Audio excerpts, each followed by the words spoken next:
Bonjour, c'est Christian Pesset. Je vais vous parler aujourd'hui de béton naturel. Alors c'est une expression de plus en plus employée pour désigner ce qu'on peut appeler aussi des bétons naturels, des bétons biosourcés, une expression donc qui désigne une avancée importante dans le domaine de la construction durable et de la réduction de l'empreinte environnementale des bâtiments, des notions qui prennent de plus en plus de place dans les préoccupations du public et bien sûr du coup des constructeurs et des promoteurs.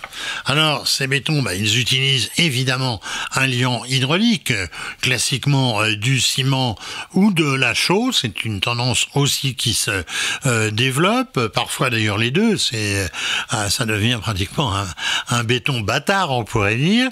Leur bilan carbone étant nettement meilleur du coup que celui des bétons traditionnels grâce à des granulats. Alors vous savez, dans un béton, les granulats c'est normalement des graviers, et bien là on va utiliser des granulats biosourcés et non plus donc minéraux qui sont des produits évidemment non renouvelables. Je parlais du sable évidemment et des graviers.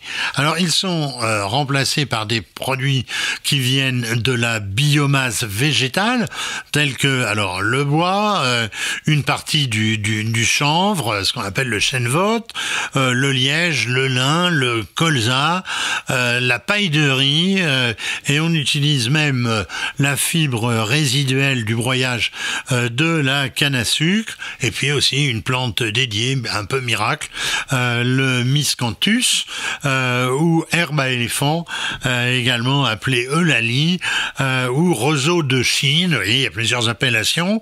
C'est une graminée qu'on va pouvoir qualifier de fort développement, pratiquement de géante, et qui pousse extrêmement vite. On commence à en voir au bord des routes. Alors, les performances mécaniques de ce genre de béton sont bonnes, bien que moindres que celles du béton classique, mais c'est un bilan qui est aussi meilleur sur un certain nombre de plans. Le poids, c'est évidemment plus léger, l'isolation, aussi bien thermique qu'acoustique, et la régulation de l'humidité. Alors la transition vers les bétons biosourcés, c'est le reflet d'une tendance qui devient lourde, vers une construction plus respectueuse de l'environnement et donc plus durable.